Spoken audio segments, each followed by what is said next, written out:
தென்னிந்தியாவில் ஒரு சிறிய கிராமத்தில் ராமு என்ற சிறுவன் வசித்து வந்தான். தினமும் பள்ளிக்குச் செல்ல 5 கிலோமீட்டர் வெறுங்காலுடன் நடந்தான். அவனுடைய காலணிகள் கிழிந்திருந்தன. அவனுடைய பை தேய்ந்து போயிருந்தது.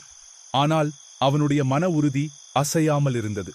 மற்றவர்கள் விளையாடும் போதோ அல்லது ஓய்வெடுக்கும் போதோ ராமு ஒரு அமைதியான இடத்தைக் கண்டான்.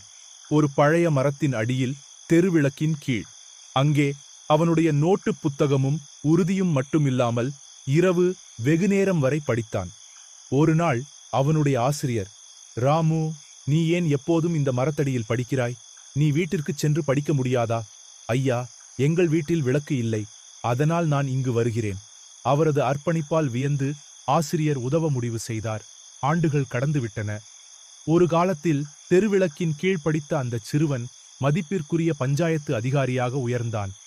ஏனென்றால் எந்தச் சூழ்நிலையும் உறுதியான ஆன்மாவை மட்டுப்படுத்த முடியாது. ராமுவைப் போலிரு, குனிந்து உடைந்து போகாதே, எழுந்திரு. இந்த வீடியோ உங்களுக்கு பிடிச்சிருந்துச்சுன்னா லைக் பண்ணுங்கள், ஷேர் பண்ணுங்கள், கமெண்ட் பண்ணுங்கள், மறக்காமல் சப்ஸ்கிரைப் பண்ணிடுங்க.